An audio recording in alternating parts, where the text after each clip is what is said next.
Ah bah, je vous propose qu'on commence.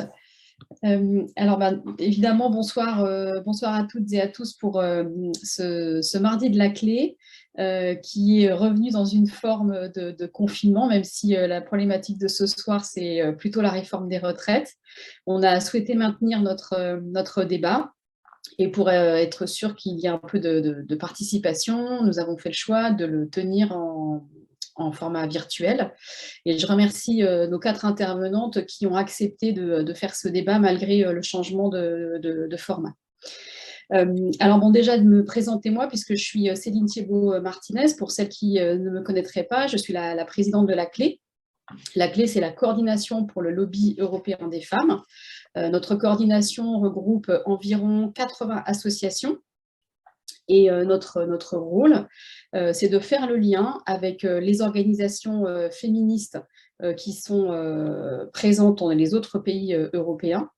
Et nous sommes représentantes pour la France au sein du LEF, donc le lobby européen des femmes, ce qui nous permet d'interagir avec nos collègues sur l'ensemble des dispositions réglementaires que peut prendre l'Europe en ce qui concerne les droits des femmes. Alors ce soir, le sujet qu'on a choisi, il s'inscrit dans un contexte un petit peu particulier qui est en train de monter, puisque ça fait partie des marronniers que la presse et puis la société nous propose, qui est celui de la Saint-Valentin, puisque dans une semaine, 14 février, nous fêterons cette Saint-Valentin pour ceux et celles qui le souhaitent. Et pour nous, c'était important de profiter de ce moment pour rappeler qu'il y avait des violences qui étaient commises à l'encontre des femmes, et particulièrement à cette période, mais pas que. Et on a choisi donc ce soir de parler des violences faites aux femmes, de sexisme et de féminicide. Autrement dit, ce qu'on qualifie de continuum des violences.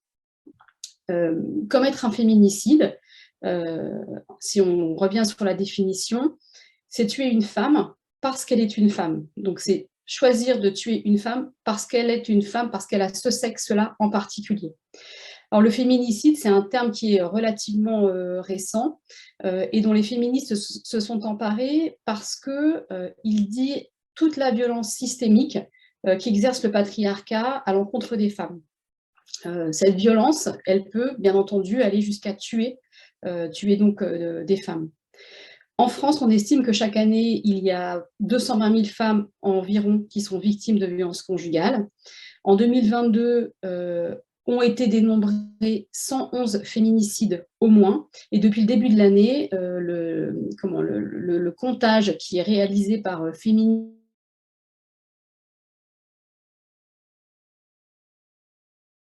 On n'entend plus. On n'entend plus.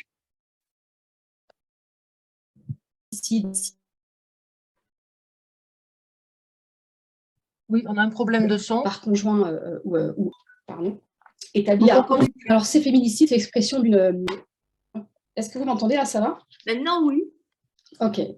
Alors, les féminicides, en fait, c'est l'expression d'une violence et c'est l'aboutissement de plusieurs facteurs. Parmi ces facteurs, je l'ai signalé en introduction, il y a le sexisme, le sexisme ordinaire sur lequel on va revenir, notamment parce que le rapport très récent du Haut Conseil à l'égalité entre les femmes et les hommes a montré juste la semaine dernière que près d'un quart des hommes âgés de 25 à 34 ans en France estiment qu'il faut parfois être violent pour se faire respecter avec les femmes. Parmi les facteurs, il y a aussi la banalisation d'une violence, et notamment par les mots. Albert Camus disait « Mal nommer les choses, c'est ajouter au malheur du monde ». Et en matière de violences faites aux femmes, on a encore beaucoup de progrès à faire.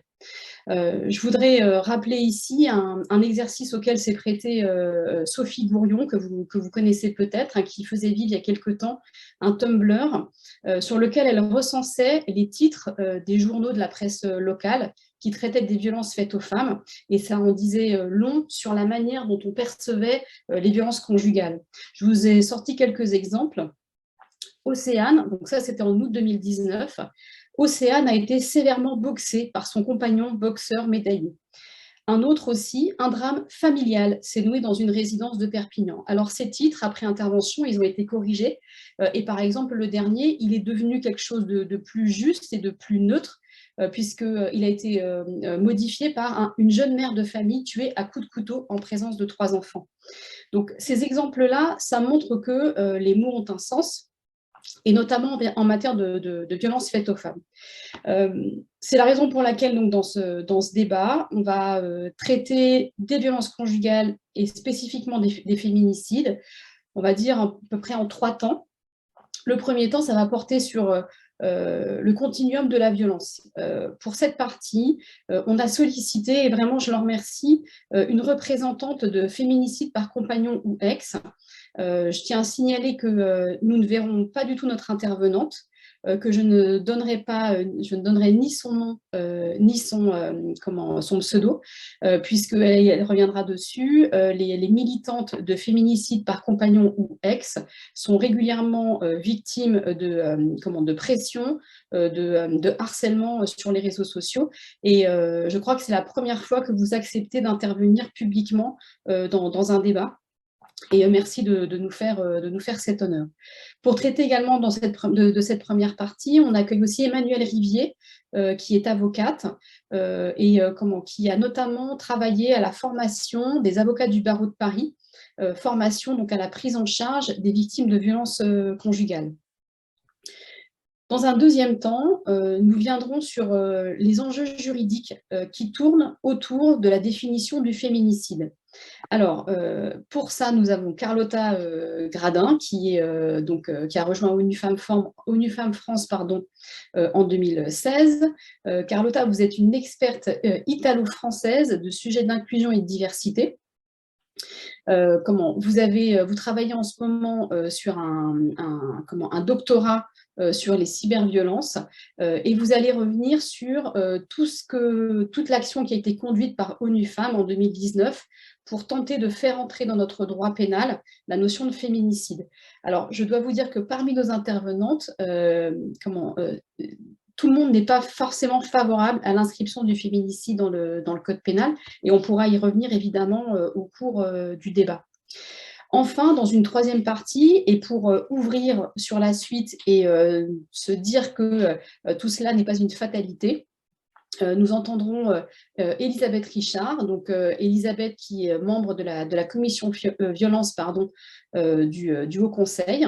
Elisabeth est également une membre active d'Ensemble contre le sexisme. Elle a récemment participé avec brio au procès du sexisme, que j'espère que vous avez suivi. Elisabeth, tu es également directrice des relations avec la société civile, auprès d'Engie. Et nous allons t'entendre d'une part sur ce que dit le rapport du HCE sur le sexisme, mais aussi sur ce qu'il est possible de faire, notamment quand on est un employeur et qu'on a envie de lutter contre les violences conjugales. Donc, je vous propose peut-être de commencer ce débat avec l'intervention de la représentante de féminicide par compagnon ou ex. Donc Mathilde, peut-être tu peux afficher, je ne sais pas, la page du débat, enfin ce qui présente le débat. Donc comme je disais, vous allez intervenir de façon anonyme. Oui. Pour nous présenter votre collectif qui existe donc depuis 2016 et qui depuis 2016 procède, en tout cas essaie de réaliser un recensement exhaustif des meurtres de femmes parce qu'elles sont des femmes, donc des féminicides. Alors moi, j'aimerais que vous reveniez peut-être, que vous nous expliquiez ce qui a fondé votre démarche et les objectifs que vous recherchiez lorsque vous avez mis en place votre collectif. Alors, nous avons donc commencé en 2016 à compter les féminicides que nous trouvions dans la presse. Donc, notre comptage se limite à ce que les médias veulent bien publier. Donc, effectivement, ce n'est pas toujours publié dans les médias. Donc, c'est un chiffre à minima. L'idée est venue aussi du fait qu'il existait déjà un recensement au niveau du gouvernement, au niveau du ministère de l'Intérieur, réalisé par la délégation aux victimes. Mais ce chiffre apparaissait une fois par an et les victimes étaient noyées dans ce chiffre. Il n'y avait aucune identification des victimes, rien sur le contexte. Et donc, nous avons voulu, d'une part, comparer nos chiffres avec ceux qui étaient donnés par le gouvernement pour voir si les médias suivaient, si les médias relayaient ces affaires. et aussi pour donner un prénom aux victimes, puisqu'elles étaient complètement ignorées. Donc, on a commencé en 2016 et pendant 3 ans, nous n'avons eu aucune visibilité.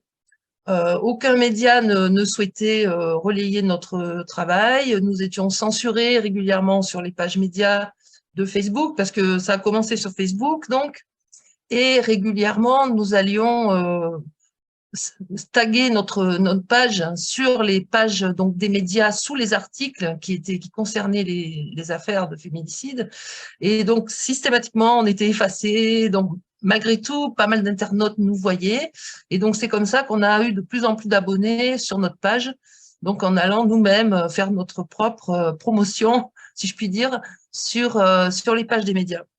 Donc voilà, donc peu à peu, l'idée c'était d'injecter ce terme dans le public, mais aussi dans les médias. C'était un petit peu forcer les médias à en finir avec le drame familial, le crime passionnel, le drame alors de la séparation, de l'alcoolisme, de la dépression. Il y avait moult prétextes, si on peut dire, ou excuses même, liées à ces meurtres, qui étaient évoqués dans les médias. Et nous, à chaque fois, on n'était pas très tendre avec les journalistes qui avaient utilisé ces termes. Ceci dit, c'est encore le cas. Le drame familial est encore utilisé aujourd'hui dans les 2 derniers féminicides que nous avons recensés hier et aujourd'hui. Il y a un procureur qui l'utilise, une procureure d'ailleurs, celle de Bordeaux. Et dans la presse, c'est encore le drame familial. Ça n'a pas bougé à ce niveau-là. Alors, justement, c'est intéressant ce que vous dites sur le fait que vous avez vous avez rencontré des difficultés à imposer le terme et à imposer le chiffre. Comme je l'ai dit en introduction, aujourd'hui, vous exprimez donc de façon anonyme, sans qu'on puisse vous voir. Est-ce que vous pouvez expliquer quelles sont les menaces dont vous faites l'objet et ce qu'on vous reproche finalement? Parce que ce que vous faites, c'est mettre en lumière les maux de la société, et on peut avoir quelques difficultés à comprendre pourquoi on souhaite vous empêcher de faire ça. Bon, alors d'une part, il y a les masculinistes qui ont du mal à entendre que ce soit un terme. Ils se sentent immédiatement attaqués quand on leur parle de féminicide. Ce serait nier le fait que des hommes aussi soient tués par des femmes. Sauf que si on regarde les chiffres, c'est quand même beaucoup plus rare. Et la majorité des cas de femmes qui tuent leur conjoint a lieu en légitime défense. Donc, il y a déjà ces personnes-là, donc ce terme dérangé. Il y a d'autre part les familles des assassins qui nous contactent via la page Facebook parce qu'ils sont pas d'accord sur notre analyse de la situation. Et donc, effectivement, leurs frères, fils, amis étaient fous amoureux, et donc ils n'ont pas du tout la même vision que nous de ce qui s'est déroulé. Et puis dernièrement, il y a ce nouveau phénomène qui s'est produit par rapport aux nous toutes, qui nous ont relayés pendant 3 ans quand même, qui ont décidé de nous diffamer, nous accuser de divers mots, et ce qui fait qu'en lien avec cette pseudo-transphobie dont nous aurions fait preuve, nous avons aussi pas mal de menaces et de pression. Et si aujourd'hui vous arrêtiez de faire votre décompte, alors moi je voudrais quand même préciser, puisque sur votre site internet vous expliquez un peu comment vous procédez, vous faites ce que vous appelez un recensement macabre, c'est-à-dire qu'avec quelques militants, vous épluchez la presse locale, et sur la base de ce qui est rapporté dans la presse locale, vous identifiez des assassinats de femmes, et vous essayez de voir, en suivant le procès, si on peut, dans chaque cas, parler ou pas d'un féminicide. Sur votre site d'ailleurs, et par rapport à ce que vous disiez, maintenant, je ne sais pas si c'est maintenant, mais vous faites bien attention à indiquer aussi combien d'hommes ont été assassinés par leurs femmes. C'est bien mentionné sur votre site. Et ce que je voulais savoir, c'est si vous arrêtiez là de faire votre décompte, est-ce qu'on pourrait considérer que les pouvoirs publics ont pris conscience de la nécessité de compter ces féminicides, et donc est-ce qu'on pourrait se passer de votre décompte, ou est-ce que 7 ou 8 ans plus tard, votre travail reste nécessaire?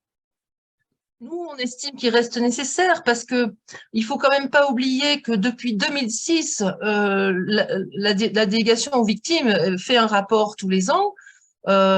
C'était sous le gouvernement Chirac. C'était Monsieur Sarkozy qui était ministre de l'Intérieur à l'époque, et c'est à cette époque-là que des féministes déjà ont fait pression sur le gouvernement pour qu'un rapport sur les morts violentes au sein du couple, donc là qui incluait évidemment les hommes, donc pas forcément un rapport pas forcément féministe, mais en tout cas, on a ce chiffre qui sort depuis 2006, ça date quand même, hein, et voilà, il n'y a rien réellement qui a bougé au niveau des tribunaux, au niveau des peines, au niveau de la prise en compte de la justice de ces faits. On ne voit pas vraiment d'évolution, ni du côté des sanctions, ni du côté de la prise en charge des victimes. Donc oui, on va continuer parce que on n'a pas avancé. Pour nous, on a simplement réussi à injecter ce terme dans les médias, dans certaines plaidoiries de certains avocats qui défendent la victime, parce qu'évidemment, ceux qui défendent l'auteur ne vont jamais utiliser ce mot. Donc voilà, pour l'instant, on a réussi à faire rentrer le mot dans le langage. Alors là, vous m'offrez une transition exceptionnelle, hein, puisque vous parlez justement de ce qui se passe dans le système judiciaire. Et donc, j'ai envie de passer la parole tout de suite à Emmanuelle Rivier. Donc, Emmanuelle, vous êtes avocate et donc vous accompagnez des victimes de violences conjugales. Et dans ce que vous avez porté, il y a une formation des avocats du barreau de Paris à la prise en charge des victimes de violences conjugales. Est-ce que vous pouvez nous en dire un peu plus et notamment peut-être réagir à ce qui vient d'être dit par la représentante du collectif?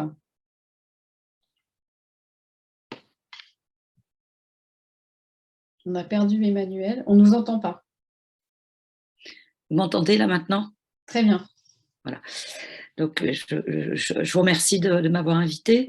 Donc, effectivement, en 2017, je suis allée voir la vice-bâtonnière à l'époque, Dominique Attias, parce que il y avait un énorme problème de savoir-faire et de savoir-être sur l'accompagnement et la défense des victimes de violences conjugales et sexuelles. J'ai constaté effectivement que venaient dans mon cabinet un certain nombre d'affaires qui avaient été maltraitées par des confrères ou des consoeurs. Et donc, j'ai succédé à un certain nombre de mes confrères et consoeurs. Donc, j'ai réalisé ça par rapport à ce qui se passait dans mon cabinet, le problème de formation, et puis aussi en discutant avec un certain nombre d'associations, par exemple avec le droit d'urgence, puisque le point d'accès au droit du 20e, dont je suis par ailleurs élue, hein, je tiens à être tout à fait transparente, le point d'accès au droit du 20e est le seul de tout Paris, ce dont on peut être très fier, à avoir un accueil spécifique victime de violences au sein du couple, victime de violences sexuelles. Donc, eh bien, ma chère consoeur Dominique Attias m'a donné un blanc-seing et un mandat pour mettre en place une formation. Donc, l'idée de cette formation, c'est bien évidemment de former les avocates et les avocats à la spécificité de ce que c'est que d'accompagner des victimes. Déjà, une dimension humaine absolument fondamentale, parce que bien souvent, on est leur dernier recours. Et humainement, ça implique un savoir-être qui n'est pas évident, puisqu'il faut trouver le juste milieu entre la distance. Vous savez qu'on a un principe déontologique de distance. On ne peut pas, par exemple, tutoyer sa cliente, on ne peut pas. Pourquoi cette distance? Parce que c'est une condition pour bien défendre la cliente. Donc tous ces aspects-là, les spécificités juridiques, c'est-à-dire que quand on est un avocat, on va rentrer dans ces cas, soit par le volet du droit civil, la question du droit de la famille pour la séparation et pour la garde des enfants, soit par le volet pénal. Ça veut dire qu'on ne doit pas forcément être spécialiste des deux, mais qu'on doit quand même, si on est pénaliste, avoir un minimum en tête par exemple, connaître l'existence de l'ordonnance de protection, savoir que connaître les procédures pour obtenir en urgence une fixation du droit de garde et d'hébergement, savoir que quand on n'est pas compétent, eh ben, il faut pouvoir orienter soit en civil, soit en pénal quand on ne fait pas les deux. Il y avait aussi donc le domaine, l'aspect transversal, c'est-à-dire avec toutes les différentes matières que nous, les avocates de victimes, nous avons à connaître, donc droit civil, droit pénal, mais aussi droit du travail, puisqu'il peut y avoir des répercussions sur le travail, droit du logement, puisque bien souvent il va y avoir des répercussions sur le logement, toute la question des aides sociales, parce que bien souvent monsieur aura mis la main dessus et ça va être la croix et la bannière pour récupérer les aides sociales. Aussi l'aspect, enfin l'idée, si vous voulez, le mot d'ordre de cette formation, c'est l'avocat n'a pas seul la réponse. Donc l'idée, c'est de traverser en réseau. Donc bref, j'ai mis sur pied une formation initiale de 15 heures, avec à la clé un QCM qu'il était nécessaire d'avoir validé pour pouvoir être désigné au titre de l'aide juridictionnelle sur des dossiers de violence conjugale, puis ensuite pour pouvoir rester dans ce qu'on appelle la liste violence au sein du couple, des modules de formation de 6 heures qui vont être sur l'audience correctionnelle, sur la jurisprudence de l'ordonnance de protection, voilà, la réparation du préjudice. Ça aussi, c'est très important. Parce que bien souvent, il est complètement sous-estimé et même parfois un peu bâclé, c'est-à-dire qu'on va aller demander 1 000 € tout chef de préjudice confondu, alors qu'en réalité, le préjudice est beaucoup plus important que ça, et qu'une fois qu'on a demandé tout chef de préjudice confondu, on ne pourra plus avoir un centime de plus, même si le préjudice s'aggrave. Donc voilà le sens de cette formation. Avec aussi un système de parrainage, puisque bien évidemment, on se tient à la disposition, les formateurs, bien des avocates et des avocats qui se lancent et qui auraient besoin d'un conseil. Voilà, je ne sais pas si j'ai répondu à votre Alors, question. Dans le chat, on a une question donc d'un participant qui dit les tribunaux sont bloqués, donc j'imagine en matière de violence conjugale, car les prisons sont saturées en France, c'est un gros problème. Est-ce que le problème des violences, en tout cas de la sanction des violences conjugales, est-ce que c'est lié au problème de la saturation des prisons? Ou est-ce qu'il y a un traitement, vous observez-vous un traitement spécifique des violences conjugales par rapport à d'autres crimes, d'autres délits? Bah, le traitement spécifique, il est très clair, c'est 80% de classement sans suite. Et ça, c'est encore quand le commissariat ou la gendarmerie a accepté de prendre la plainte. Parce que bien évidemment, il n'y a pas de statistiques sur les refus de plainte, c'est un angle mort. Mais moi, si j'en juge mon activité dans mon cabinet ou dans les cabinets des consoeurs avec qui je travaille en réseau et qui sont également spécialisés dans l'accompagnement des victimes de violences conjugales et sexuelles, c'est plus d'une plainte sur 2 qui ne sont pas prises. Donc tout commence là déjà. Ensuite, ce qu'il faut savoir, c'est que en France, les atteintes aux biens sont beaucoup plus sévèrement punies que les atteintes aux personnes. Je vais vous donner un exemple. Dans une comparution immédiate, est-ce que tout le monde sait ce qu'est une comparution immédiate? Je pense que vous pouvez peut-être le préciser. Une comparution immédiate, c'est quand une personne mise en cause donc est interpellée. Ça sort en flagrant délit, donc il y a un continuum de la chaîne judiciaire. Interpellée, garde à vue, et dans la foulée de la garde à vue, elle est déférée pour comparaître en comparution immédiate, c'est-à-dire tout de suite après la garde à vue, ce qui est d'ailleurs assez critiquable en termes de droit de la défense, mais enfin c'est comme ça.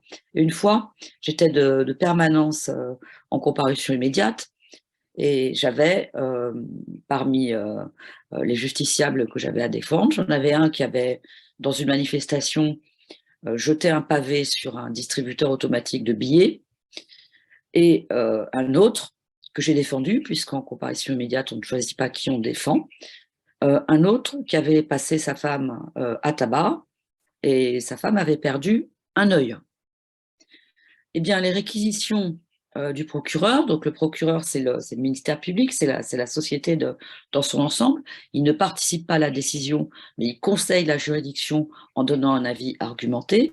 Donc le procureur a requis pour la personne qui avait jeté un pavé sur un distributeur automatique de billets 6 mois ferme avec mandat de dépôt. Ça veut dire mandat de dépôt, ça veut dire qu'il va effectivement les faire les 6 mois et il va partir en détention. Alors qu'il était primo-délinquant, il n'avait pas de casier, donc ça c'est quand même rarissime. Et pour celui qui avait fait perdre un œil à son épouse, eh bien 6 mois avec sursis. Voilà. Et ça dit tout. Ça dit tout. On n'aime pas les victimes. Il faut bien savoir que la victime, elle enquiquine tout le monde. Elle n'est jamais comme il faut, surtout quand elle est victime de violences conjugales. Donc, quand elle est victime de violences conjugales, bah, elle l'a bien cherché.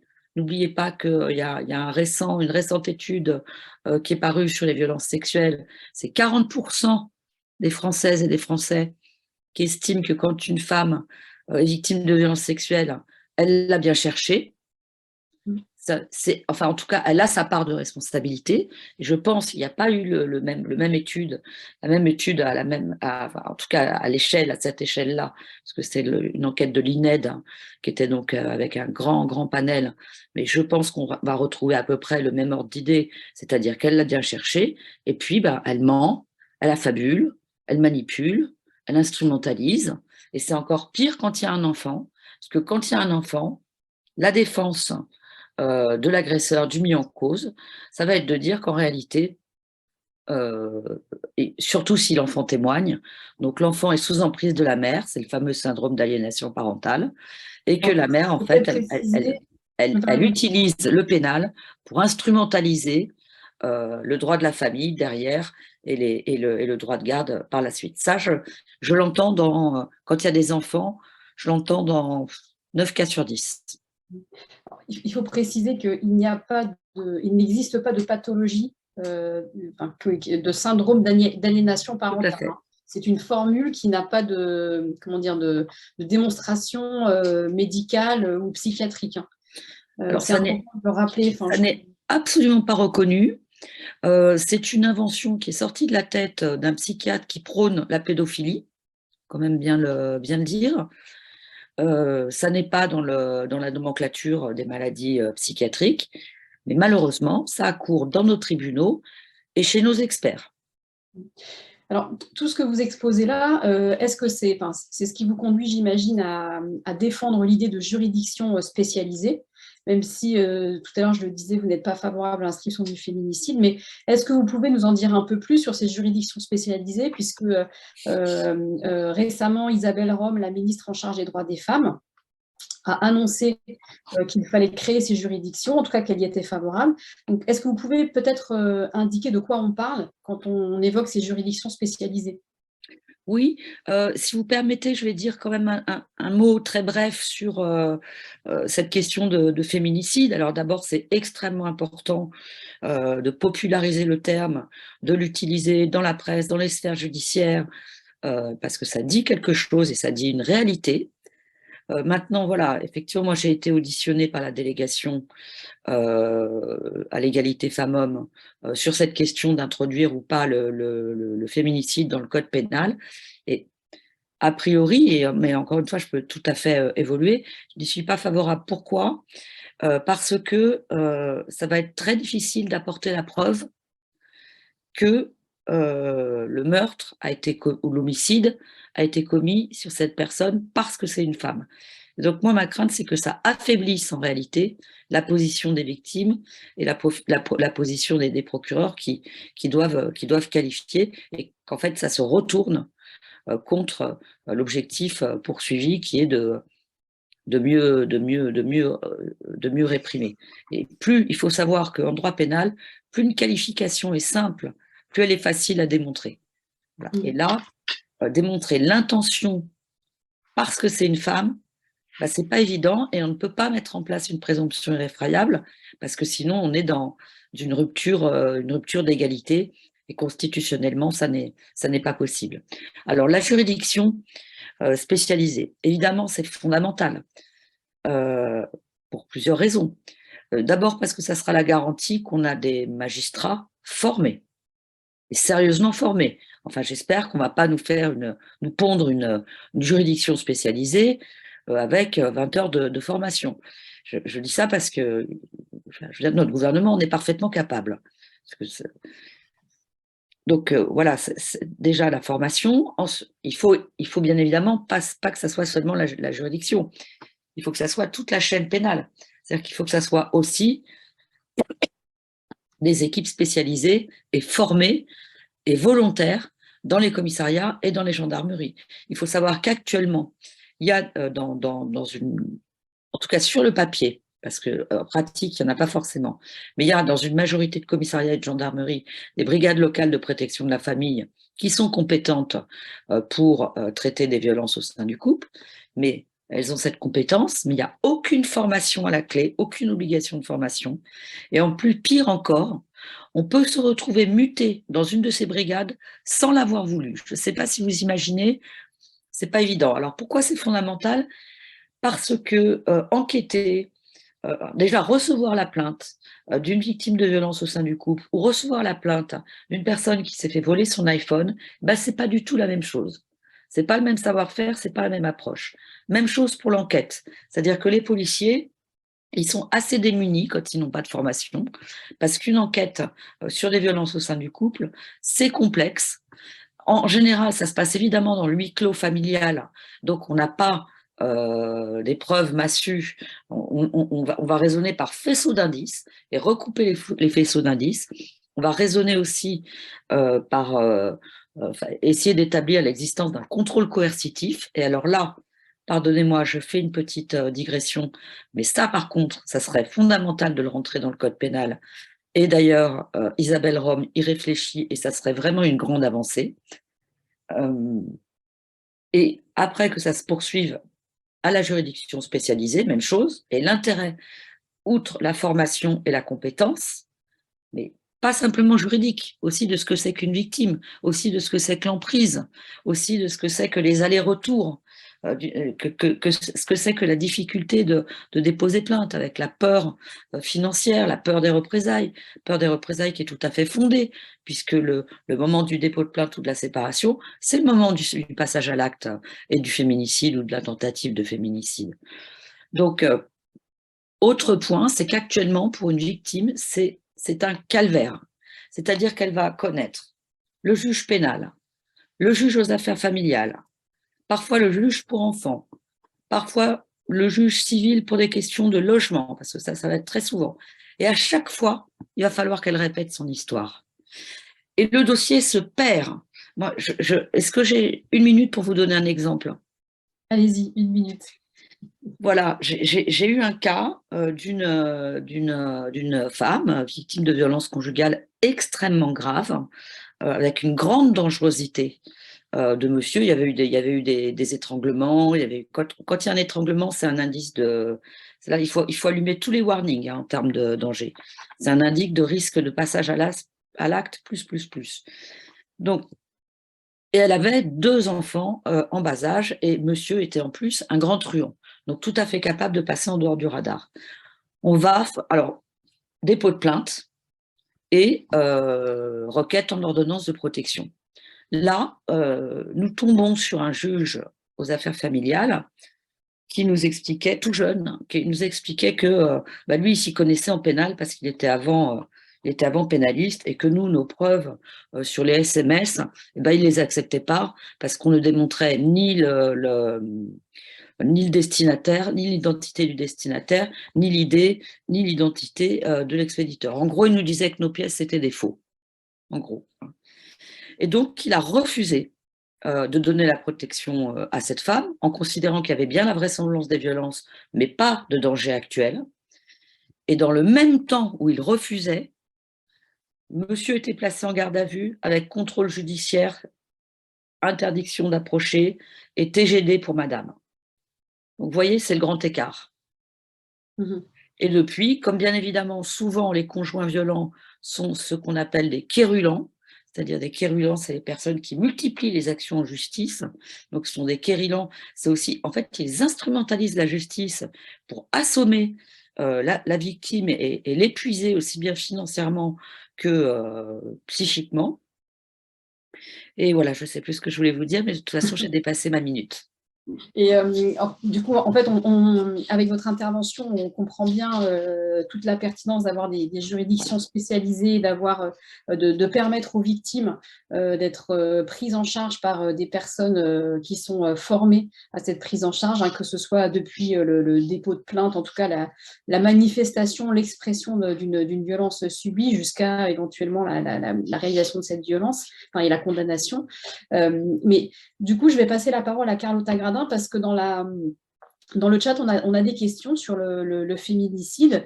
Donc, Carlotta Gradin, comme je disais tout à l'heure, avec ONU Femmes, donc pour l'organisation pour laquelle vous êtes vice-présidente plaidoyer, vous vous êtes mobilisée depuis plusieurs années maintenant pour faire inscrire le féminicide dans notre code pénal. Alors, j'aimerais que vous reveniez sur ce travail de plaidoyer, mais aussi peut-être avant que vous nous disiez ce qui se passe en Espagne, par exemple, parce qu'en Espagne, on utilise le terme de féminicide. Et je pense que vous avez aussi une vision un peu plus internationale sur ce que les autres pays utilisent comme terme et pourquoi ceux qui ont recours au terme de féminicide le font et est-ce que ça a éventuellement des conséquences. Alors, Carlotta, je ne sais pas si vous m'entendez parce que je vous ne Oui. vois pas.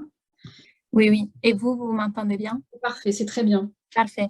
Merci beaucoup, Céline, et je vous remercie beaucoup pour cette invitation et je salue beaucoup le travail de mes prédécesseuses.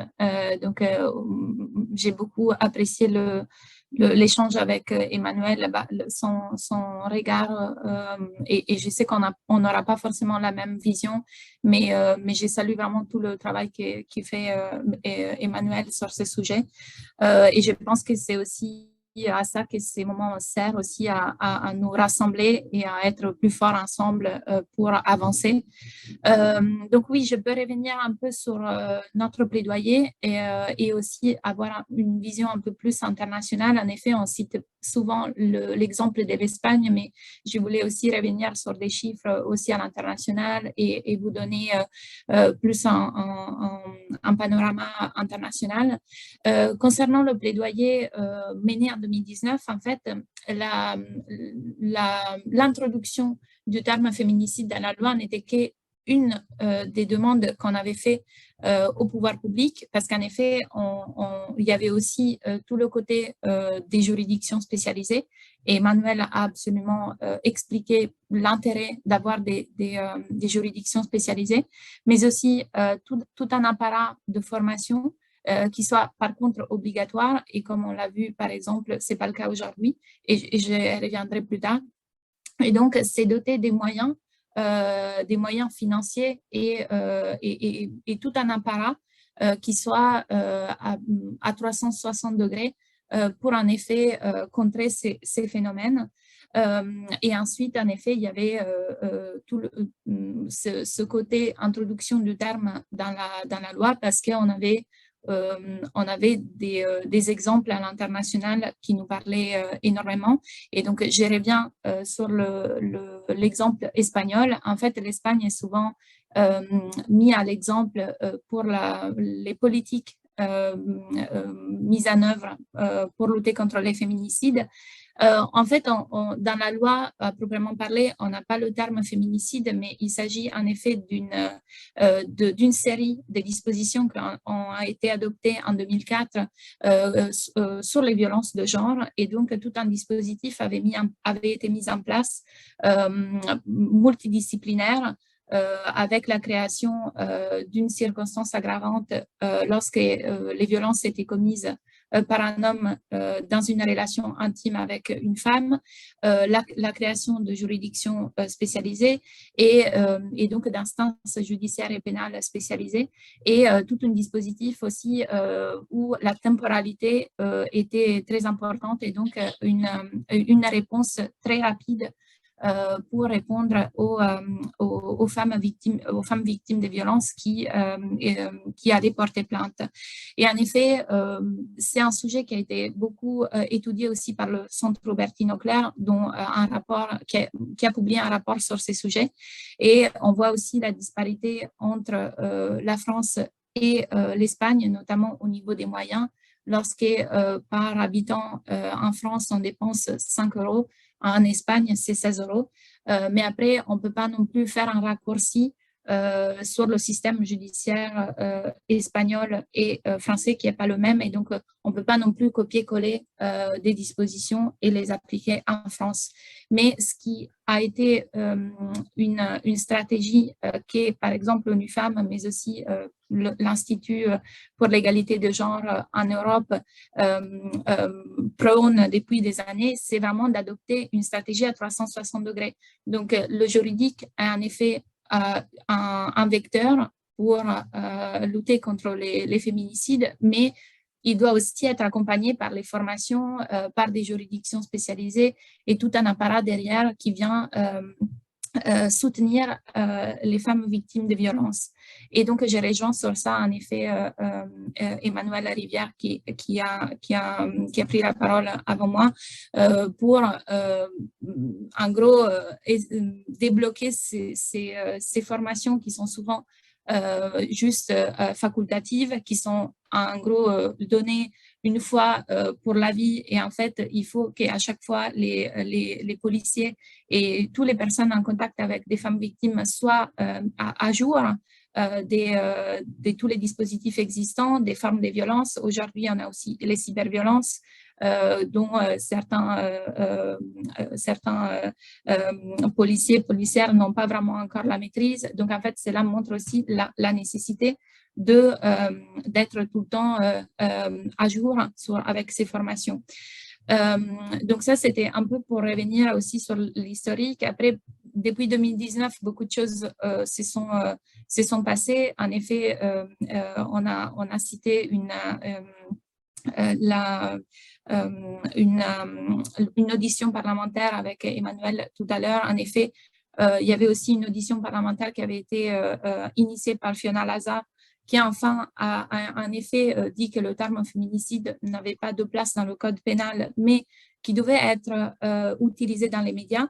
Et j'ai rejoint la première intervenante de ce soir. Les choses ont un peu changé, notamment il y a eu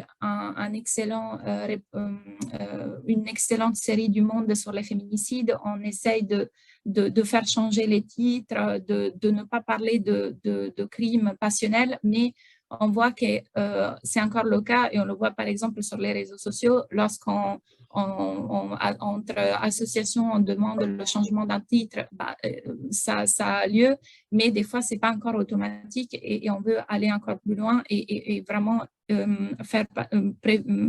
avoir ce message qui soit le plus universel possible, que ce soit dans la presse, mais aussi lorsque des femmes et des hommes politiques prennent la parole.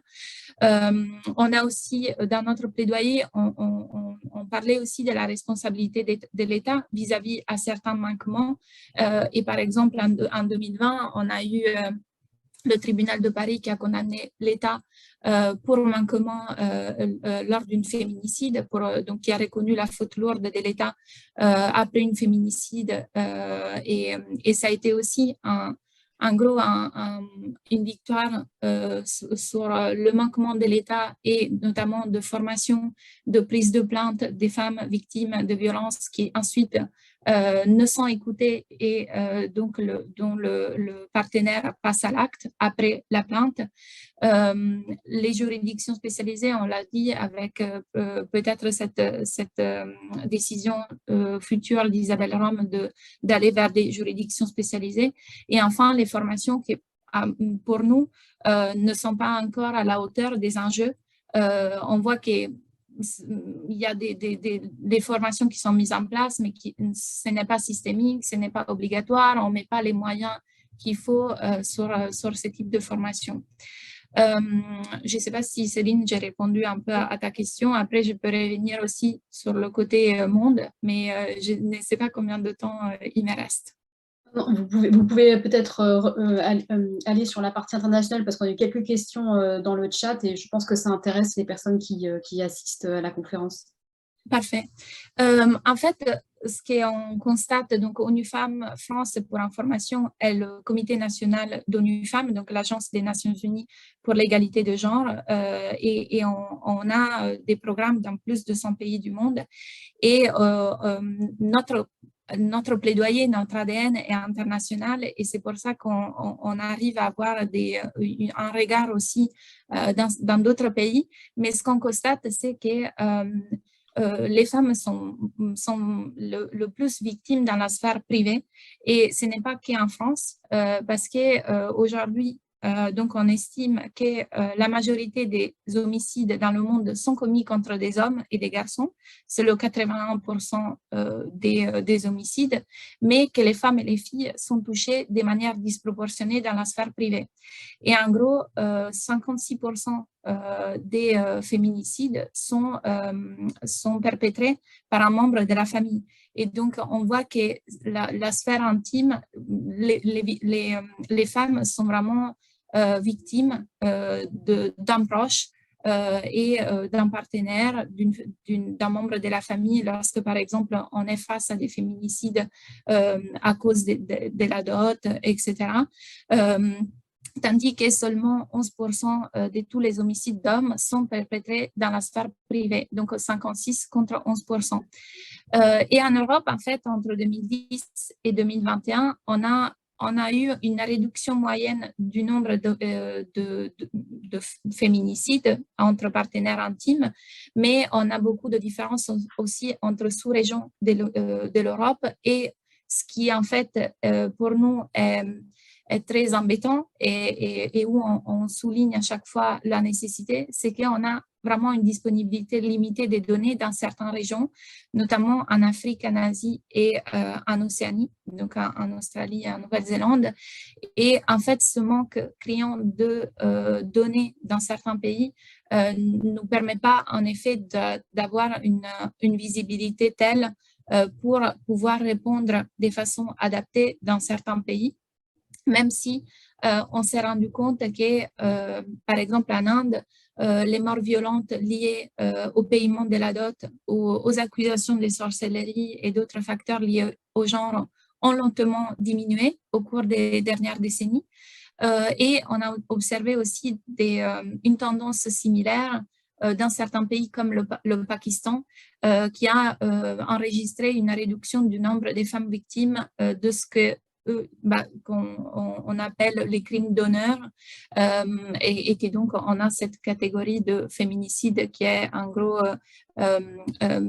cataloguée comme en gros liée à la dot et au fait de tacher l'honneur de la famille dans certains pays. Et donc ça, c'est un peu ce qu'on a enregistré avec une étude que ONU Femmes a publiée en 2022. Et je vous invite non seulement à visionner ces rapports, que je pense que je vais mettre en lien dans le chat, mais aussi un rapport qui a été justement publié aujourd'hui par l'Institut européen de l'égalité de genre, qui a le même constat, en effet.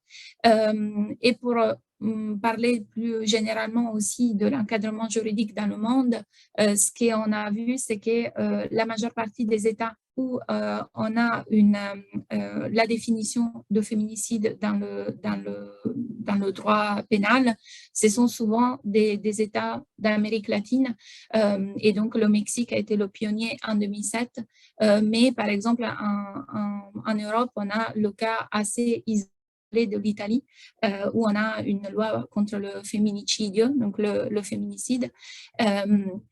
Et là aussi, plusieurs choses ont été mises en place, non seulement l'introduction en gros de certaines dispositions dans la loi, mais aussi une série de mesures pour lutter contre les violences de genre. Voilà pour un aperçu, mais voilà, si vous avez des questions particulières, n'hésitez pas et je vous mets les liens des rapports en chat. Merci beaucoup, Carlotta. Peut-être que votre intervention va susciter des questions et on y reviendra après. Ce que vous venez de présenter sur les féminicides dans le monde et notamment ce qui amène aux féminicides dans d'autres pays qui ont d'autres valeurs, d'autres religions aussi. Ça m'amène à interroger Elisabeth. Elisabeth, tu nous entends, Elisabeth, Oui, oui, très bien. qui donc est membre du Haut Conseil à l'égalité et membre de la commission violence du Haut Conseil. Ce Haut Conseil qui récemment, enfin il y a une dizaine de jours maintenant, a rendu public un rapport sur le sexisme, un rapport qui met en lumière quand même des données assez alarmantes sur comment les hommes en France et aussi comment les femmes vivent les violences, comment les uns et les autres ont des comportements sexistes ou comment ils vivent le sexisme au quotidien. Donc Elisabeth, est-ce que tu peux revenir sur ce rapport et peut-être commencer à ouvrir aussi sur les solutions, puisque comme je disais en introduction, l'idée, c'est aussi d'évoquer des choses qui permettent de faire progresser comment la situation des femmes et de lutter contre les violences faites aux femmes. Ah oui, alors ce rapport est… Merci beaucoup Céline, merci à toutes et à tous, enfin vraiment très très éloquent ce que vous avez décrit tout à l'heure. Je me sens toute petite et voilà, j'ai l'impression de vider la mer avec une petite cuillère, mais on va y arriver. Écoutez, dans ce rapport, alors je n'ai pas participé à ce rapport puisque c'était l'autre commission, mais on a allègrement partagé les éléments. En fait, on s'aperçoit que 14% déclarent avoir subi un acte sexuel imposé, et notamment sur les 25-34. Donc déjà, on commence à se poser pas mal de questions sur le sujet. 25-34, c'est quand même une génération très jeune. Donc là, on recommence à réinstaller une forme de violence vis-à-vis du conjoint ou de la conjointe. Et là, c'est très, très, très alarmant. 33% des femmes interrogées ont eu déjà un rapport sexuel suite à l'insistance de leur partenaire, donc c'est pas gagné. 12% ont eu un rapport sexuel non protégé devant l'insistance de leur partenaire. 7% ont subi des étreintes, des baisers par un collègue. Donc là, on arrive dans la sphère du travail. Donc là, on voit quand même des chiffres qui ne sont pas du tout anodins et qui se sont allègrement installés dans la société, alors qu'on pensait avoir, avec MeToo, avoir quand même pu, on a pensé avoir combattu un certain nombre, pas gagné la guerre, mais certains combats. Et ça correspond, alors je ne peux pas vous dévoiler parce qu'on est en plein dedans, je sors du Haut Conseil à l'égalité, nous travaillons actuellement sur le sujet de la pornographie, et donc des violences de la pornographie et de la pédopornographie. Et on essaye d'aller, de réveiller non seulement les consciences, mais surtout les pouvoirs publics et Pharos et toutes ces instances pour pouvoir agir de manière aussi directe qu'ils agissent quand on parle d'apologie du terrorisme. Et quand on parle de violences faites aux femmes, torture, pédocriminalité, ça bouge pas. Franchement, ça bouge pas. Et vous en entendrez parler. Autant quand on parle de terrorisme ou apologie du terrorisme, tout de suite, toutes les plateformes, tout est arrêté de manière extrêmement rapide. Et on sait aujourd'hui, on a vu pas mal de spécialistes et auditionnés que effectivement, les violences pornographiques appellent à la violence physique au sein du foyer. Donc, ils ont fait une corrélation directe et aujourd'hui, les chiffres sont, mais je vous dis, j'ai l'impression d'avoir une petite cuillère et de vider la mer. Parallèlement, je ne vais pas rentrer dans le sujet du rapport parce que je n'ai pas travaillé dessus, Céline, mais moi, ce dont je voulais vous parler et être un tout petit peu plus positif et dire, voilà, on va essayer de trouver des solutions, c'est qu'en fait, moi, depuis longtemps, je suis féministe, à titre personnel, je suis très engagée, je travaille dans un grand groupe. Et pendant des années, j'ai essayé d'amener le sujet des violences faites aux femmes dans l'entreprise. Et à chaque fois, on me rétorquait, non mais Elisabeth, c'est vie pro, vie perso. Et effectivement, j'avais une collègue d'une très grande banque française qui m'avait fait part d'un cas qu'elle avait eu où une jeune femme d'une agence avait très peur de la violence de son conjoint. Elle avait alerté la DRH de cette agence bancaire. Bon, ils essayaient de la protéger, ils avaient fait appel, mais bon, bref, c'était vie pro, vie perso, et ils n'osaient pas. Et en fait, le conjoint est allé la chercher un soir dans le parking de l'entreprise, l'a mise dans le coffre et l'a tuée. Et à partir de ce moment-là, évidemment, je ne vous dis pas, la banque en question, ils ont été tous traumatisés, ils se sont tous trouvés. Et moi, je me suis dit, c'est pas possible, on ne peut pas continuer comme ça. J'essaye d'amener ça chez Engie, tant bien que mal. J'y arrive au travers de la fondation pour soutenir des associations, mais pas plus. Et puis, le confinement arrive. Et le confinement, on est tous enfermés, 2 mois et demi, et sans arrêt dans les news, on voyait une montée en puissance des violences faites aux femmes, avec des alertes entre les associations, ce que je voyais dans les news, etc. Et moi, je préside un réseau de femmes chez Engie assez important, et je les connais depuis… J'ai créé ce réseau en 2008, donc ça fait une quinzaine d'années, donc j'ai quand même des femmes. Alors, ça change, ça évolue, il y en a qui quittent, il y en a qui arrivent, ça fluctue, mais globalement, j'ai une core team que je connais bien. Et puis bon, on est tous en confinement, on se met tous à bosser par vidéo, et puis j'en ai une ou deux au téléphone et je sens que ça ne va pas très bien. Et je ne comprends pas. Donc, j'appelle une consultante parce que je ne voulais pas être toute seule pour être… et je décide de faire un groupe Cali d'une 20aine de femmes que je connais, comme si je vous voyais et je vous connaissais.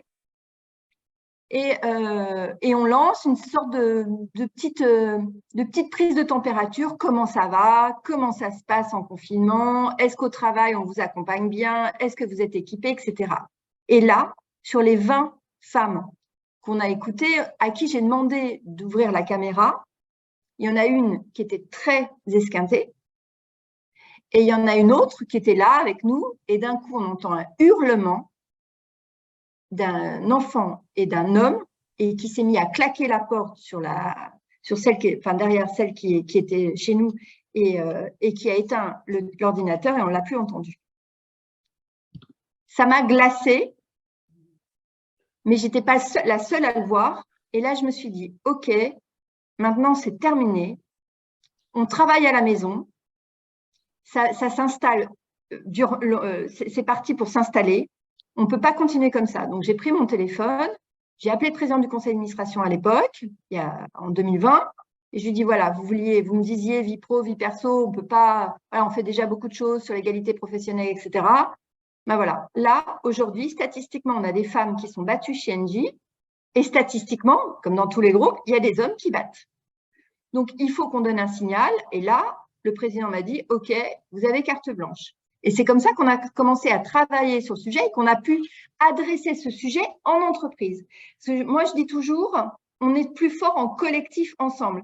Quand j'entendais la personne de France Féminicide qui nous dit depuis 2006, ça n'a pas bougé, ça ne change pas, etc., effectivement, il y a un sujet. Quand j'entends Maître Rivière nous parler de ce qu'elle vit tous les jours, je me dis, bon sang de bonsoir, voilà. Donc, on est tous dans des couloirs de nage à essayer de combattre ce sujet et moi, j'essaye d'ouvrir la voie pour les entreprises en disant, voilà, c'est un sujet de la société civile.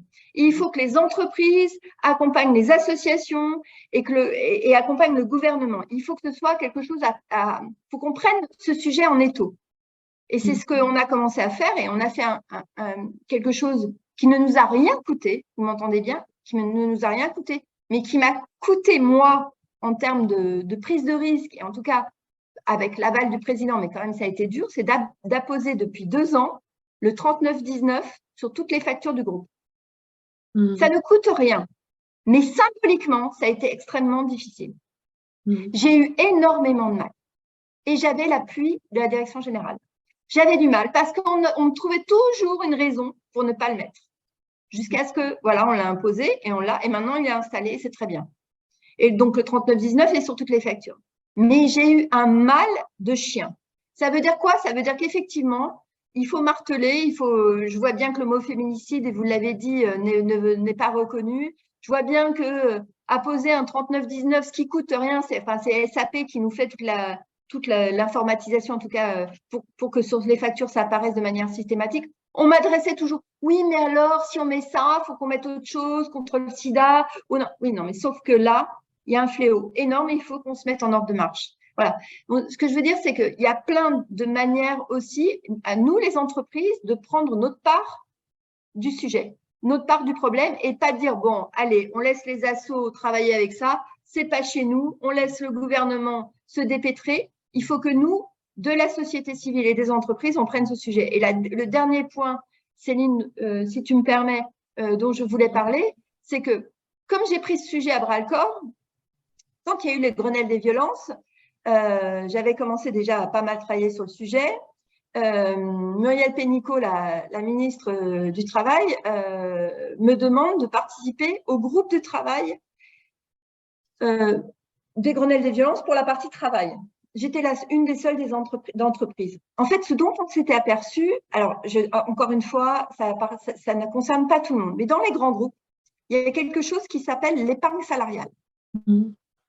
Et quand vous avez de l'épargne salariale et que vous êtes dans l'entreprise depuis plusieurs années, quand même, ça commence à faire un petit pécule qui est de côté, que vous pouvez débloquer globalement qu'en cas de bonnes nouvelles. Vous avez un bébé, vous vous mariez, vous achetez un appartement ou vous quittez l'entreprise.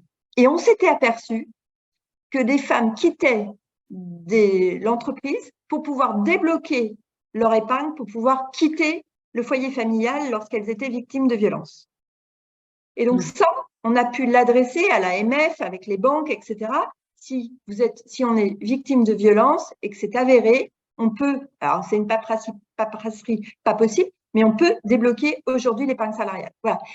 Ça a l'air de rien, mais ça veut dire qu'on institutionnalise, dans le bon sens du terme, ce fléau en disant, voilà, vous êtes victime de violence, vous pouvez débloquer votre épargne salariale parce qu'elle vous appartient. Elle n'est pas à votre conjoint, elle est à votre nom. Vous travaillez dans cette entreprise. Et en plus, vous n'allez pas quitter l'entreprise pour ça. C'est important d'avoir un pied et d'être dans l'indépendance économique. Donc, je sais que ça ne concerne pas tout le monde, mais globalement, l'entreprise peut être un formidable support, pilier pour accompagner ces femmes victimes de violences. Alors, je pense en plus que au sein d'une entreprise comme Engie, hein, si je me trompe pas, hein, c'est important pour les femmes qui y travaillent, mais c'est aussi important dans la manière que l'employeur a de se positionner, puisque je crois qu'il y a 70% de vos collaborateurs qui sont des hommes. Oui. Donc, c'est aussi un message qui est passé aux hommes. C'est un message aux hommes en disant « Attention, nous, on s'engage contre les violences faites aux femmes, donc au cas où. » C'est un message aussi pour l'écosystème qu'on draine. Un groupe comme le nôtre, 100 000 personnes, ok ? Vous imaginez toutes les PME, les entreprises, tous nos partenaires ? Aussi, c'est un message qu'on passe. Alors, globalement, voilà, aujourd'hui, on affiche notre soutien et notre volonté de combattre les violences faites aux femmes. C'est pas anodin. Et puis, c'est pas anodin aussi pour la jeune génération, de quand on voit les chiffres du Haut Conseil, du rapport, c'est extrêmement, pour moi, c'est flippant, franchement, ça me fait très peur. 25-34 ans, je me dis, oui, il y a quand même un sujet. Et c'est pour la jeune génération, celle qu'on embauche, hein, les ingénieurs, en disant, attention, nous, on est mobilisés et on combat les violences faites aux femmes. En effet, hein, dans les chiffres, parmi ceux qu'on aurait pu citer hein, sur le rapport du HCE, il y a le fait qu'un quart des hommes âgés de 25 à 34 ans estiment qu'il faut parfois être violent avec les femmes. Pour se faire respecter. Ce qui est complètement hallucinant en termes de perception des relations qu'on peut avoir avec quelqu'un du sexe opposé. Merci beaucoup, Elisabeth, pour ton intervention. Alors, je pense qu'on a répondu aux questions qui étaient dans le chat. Peut-être, est-ce que Emmanuel Rivier, vous vouliez revenir sur le facteur aggravant que constitue l'agissement sexiste que vous avez indiqué dans le chat en mention? Oui, c'était juste pour dire que voilà, ça fait partie des circonstances aggravantes qu'on peut mobiliser, sachant que je ne veux pas être négative, hein, mais je veux vous dire les choses telles qu'elles sont. La politique du parquet, je pense pour des raisons budgétaires, est de sous-qualifier. Hein. C'est-à-dire que, voilà, par exemple, j'ai eu un cas dernièrement où il y avait X circonstances aggravantes, c'était en présence d'un enfant. Donc ça, c'est récent, mais c'est un acquis extrêmement important. C'est considéré maintenant non seulement comme une circonstance aggravante, mais même d'ailleurs comme un délit à part. Il y avait sous l'emprise de l'alcool, il y avait avec une arme, donc on avait 3 circonstances aggravantes. Aucune de ces circonstances n'a été retenue. Pourquoi? Parce que ça permettait d'être un juge unique. Voilà. Est-ce que vous pouvez préciser ce que ça signifie? Parce que je ne maîtrise pas du tout cette notion de juge unique. Donc, j'imagine que je dois pas être... En fait, soit dans un tribunal correctionnel, soit on va passer devant un tribunal. Alors, il y aura toujours, de toute façon, le substitut du procureur qui va prendre ses réquisitions, c'est-à-dire qui va donner son avis sur condamnation relaxe, et puis 3 magistrats. Donc, c'est important parce que ça veut dire qu'au moment du délibéré, s'ils ne sont pas d'accord entre eux, ils vont pouvoir discuter. Enfin, évidemment, c'est une justice de bien meilleure qualité que quand on est un juge unique.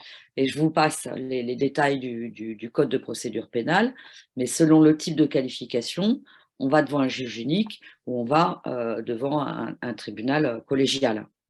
D'accord. Et c'est une des causes de sous-qualification. Donc, moi, par exemple, je n'ai jamais vu cette circonstance aggravante de sexisme, qui, je pense d'ailleurs, n'est pas facile à manier, parce que autant le racisme, bon, on a des éléments objectifs qui peuvent le montrer, autant le sexisme, c'est très compliqué à prouver. Mmh. Alors, c'est une circonstance aggravante de la plupart des délits et crimes dont on va avoir à connaître en matière de violence au sein du couple. Merci pour ces précisions. Carlotta, vous devez nous quitter. Est-ce qu'avant de nous laisser, vous souhaitez faire une petite conclusion ou réagir peut-être à ce que vous avez entendu? Merci Céline.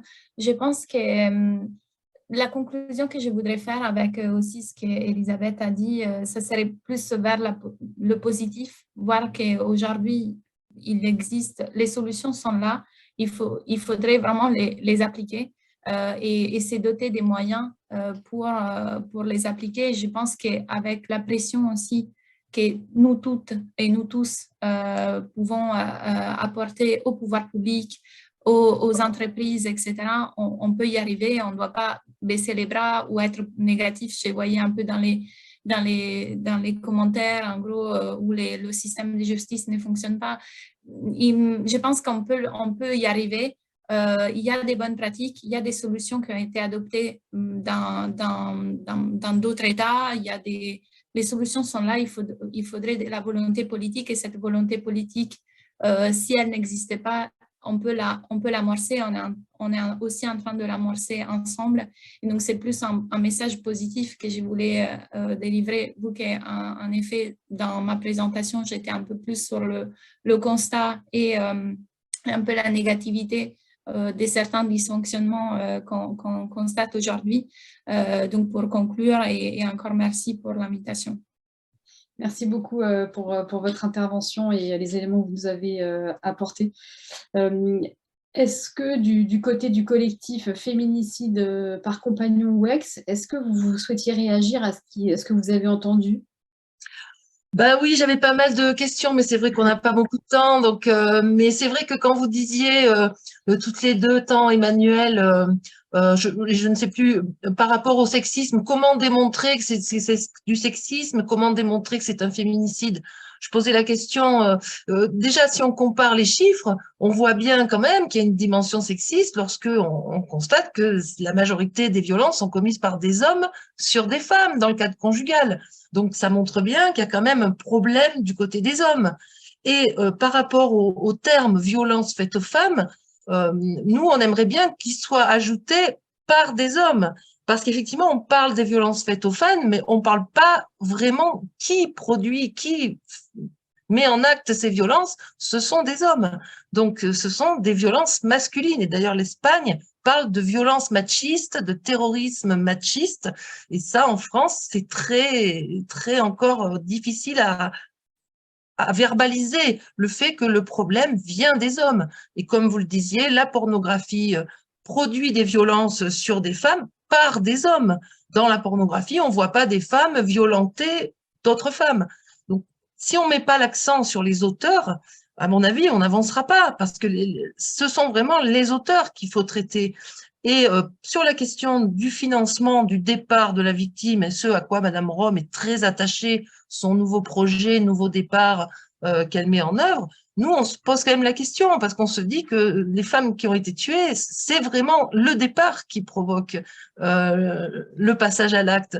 Donc, le conjoint, il va la retrouver sur son lieu de travail, elle va conserver son travail, comme vous disiez, donc elle va avoir un nouvel appartement, et là, elle est en danger. Et elle peut pas, ça implique que l'auteur est en liberté, ce que vous dites. Et j'ai vu une question sur l'hébergement des femmes aussi, parce que nous, on a fait un petit topo sur notre site à ce sujet-là. L'hébergement des femmes, ça indique que l'auteur est en liberté, qu'il n'est pas traité, qu'il est potentiellement capable de faire d'autres victimes. J'ai vu une question sur l'engorgement des tribunaux, mais qu'est-ce qui engorge les tribunaux?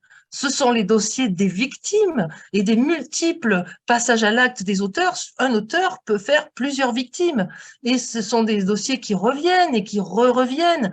Donc, si les auteurs étaient traités, nous sommes persuadés que la société ferait de grandes économies, notamment au niveau de l'engorgement des tribunaux, mais aussi des frais que impliquent les violences, parce qu'il y a des frais de psychiatrie. On l'a vu sur les familles, parce que nous, on a été contactés très rapidement par les familles de victimes, et on voit que pour une victime de féminicide, il y a 200 personnes impactées dans une famille, mais parfois les collègues de travail, les copains d'école, tout ce monde-là est traumatisé, et il y a un auteur dans l'histoire. Donc, si on traitait les auteurs, s'ils étaient vraiment sanctionnés, parce que si vous faites un tour sur Google et que vous tapez le mot féminicide, il y a le mot impunité qui sort direct. Et ça, c'est mondial, hein. Donc, si l'impunité n'existait pas autant, si elle n'était pas aussi facile à acquérir par les hommes, peut-être qu'ils passeraient moins à l'acte aussi. S'ils savaient que ça va tomber fort et que ça va faire mal, comme en Espagne, ça peut aussi être arrivé. Hein. Nous, on avait interviewé une personne en Espagne qui nous avait dit les hommes disent qu'on ne peut plus rien faire en Espagne. Hein. On ne peut plus mettre une main aux fesses, ça y est, tout de suite. Donc voilà, il y a quand même chez les hommes un effet. Quand la sanction tombe, la peur de la sanction produit un effet. En France, ils savent, d'ailleurs ils le disent aux victimes, mais vas-y, va porter plainte, on ne va pas te croire, vas-y, va au tribunal, je vais prendre du sursis. Et c'est exactement ce qui se passe. Alors, donc, voilà.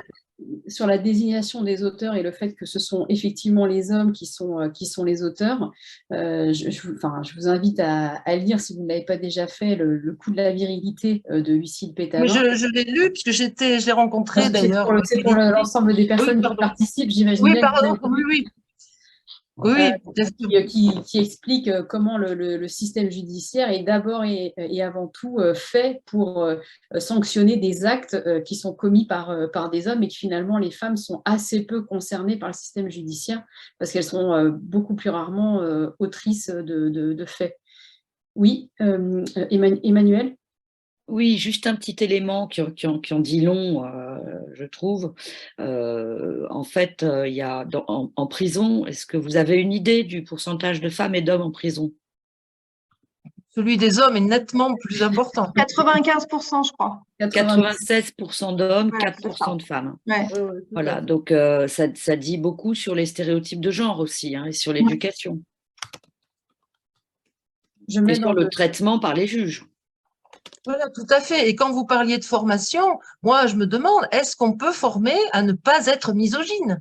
Parce que là, c'est quand même difficile d'apprendre à ne pas être misogyne. Et que là aussi, il y a peut-être certains magistrats qui mériteraient une petite sanction. Et ça encore, c'est l'impunité totale. C'est-à-dire que quand il y a des grosses erreurs judiciaires qui sont commises, l'État va payer, va indemniser la victime. Mais le magistrat qui a pris la mauvaise décision en matière de violence conjugale, on a vu sur les affaires où il y avait quand même eu des gros dysfonctionnements, il y a zéro sanction. Elisabeth, est-ce que tu voulais donner quelques mots de conclusion peut-être de ton côté?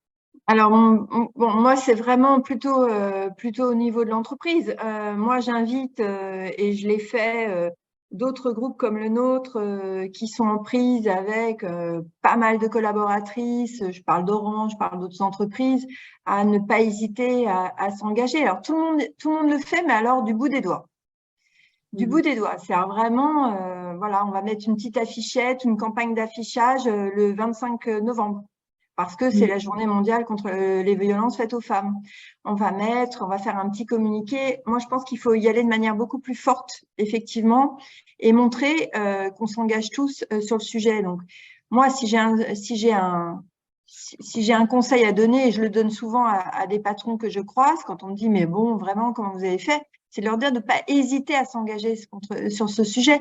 Il faut vraiment prévenir et ce que vous disiez de chez France Féminicide, c'est, vous avez raison, dès qu'elle quitte le foyer, l'ex-conjoint ou le conjoint passe à l'acte. Et c'est pour ça d'ailleurs que pendant le confinement, il y a eu moins de féminicides, parce qu'elles se faisaient battre, mais elles restaient à la maison. Partaient pas.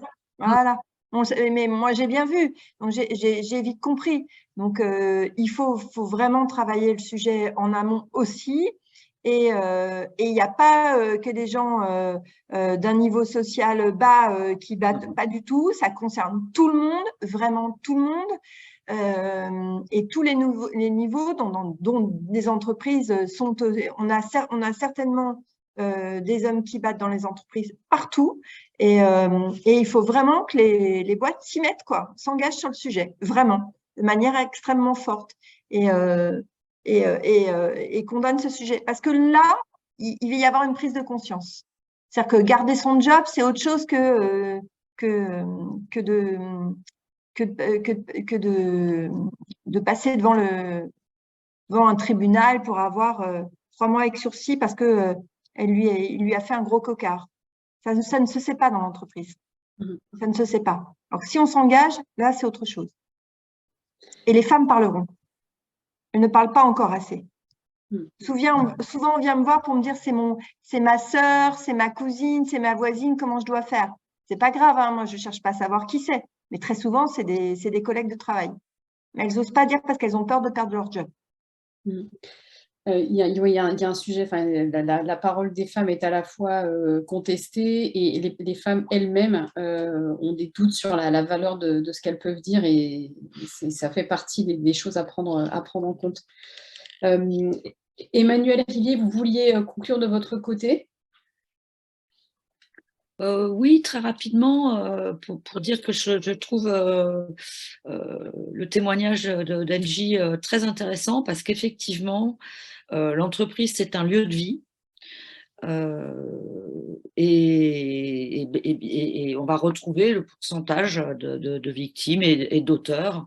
Et donc, bon, je ne peux pas nommer, moi je suis en train de mettre en place une politique de lutte contre les violences et de prévention pour un groupe dont je pense que je ne peux pas dire le nom, mais il y a beaucoup de choses à faire. Il y a de la prévention, il y a de la détection, il y a de la formation, il y a de l'aide, de l'accompagnement, effectivement, en débloquant le compte épargne, mais parfois même aussi l'entreprise peut prêter. Et en fait, c'est un acteur majeur de réduction, enfin de prévention et de traitement des violences faites aux femmes. C'est vraiment un acteur majeur et il y a quelques entreprises qui commencent à vouloir vraiment s'engager, y compris avec des formations concernant l'ensemble du personnel, notamment formation à la détection. Mais à travers cette formation de la détection, c'est aussi qu'est-ce que c'est un comportement violent. En fait, sous le prétexte de la détection et de l'orientation, on fait de la prévention et on fait de l'identification d'auteurs et de victimes. Et ça, c'est une piste vraiment très intéressante.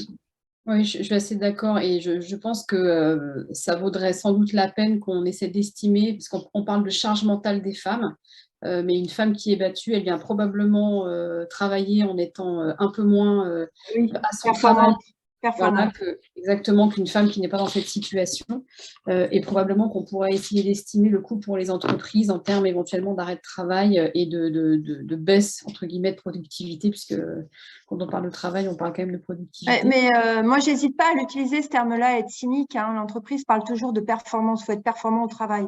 Moi, donc, quand on veut mettre un peu de moyens et s'engager contre les violences, je leur dis, mais attendez, nous, si on a tant de femmes qui sont victimes de violences, vous pensez un instant qu'elles arrivent le matin, fraîches, prêtes à travailler, à donner le meilleur d'elles-mêmes. Donc, il faut être un peu cynique et pas jouer là-dessus, mais en tout cas, utiliser aussi cette arme en disant, voilà, il faut qu'on les accompagne, il faut qu'on soit avec elles, il ne faut pas les laisser.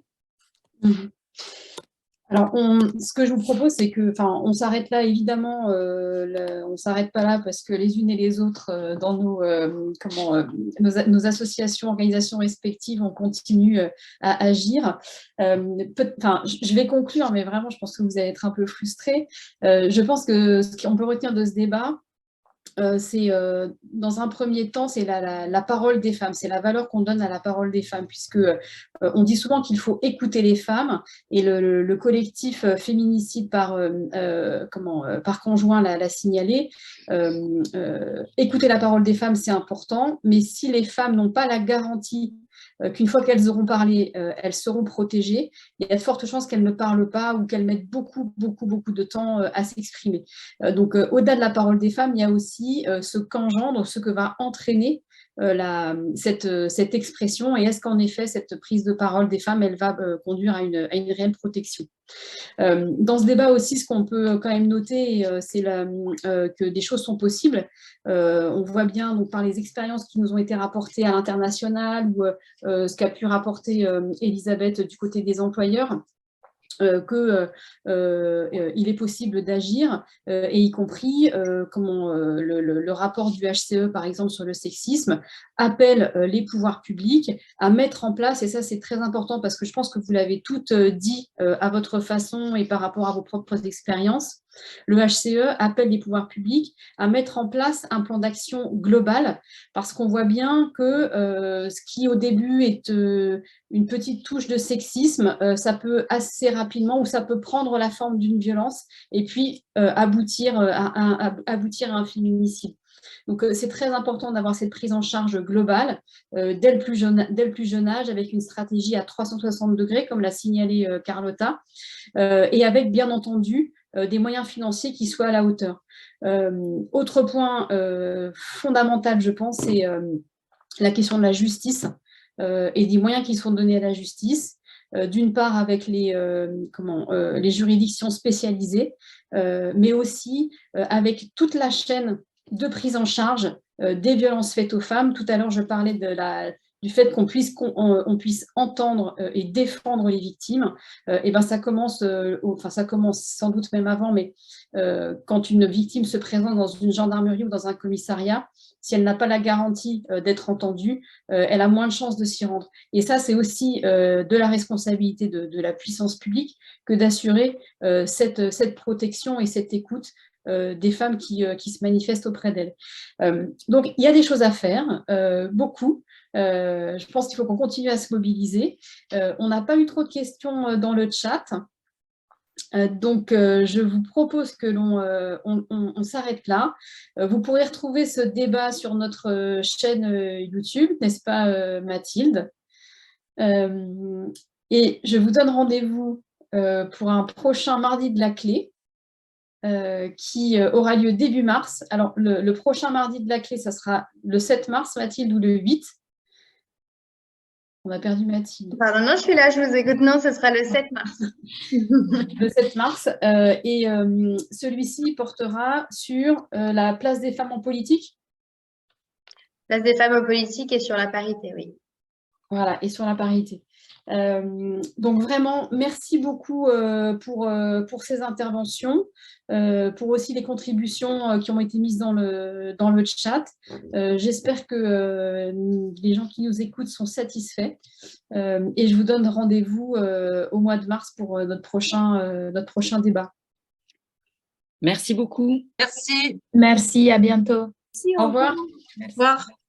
Très bien.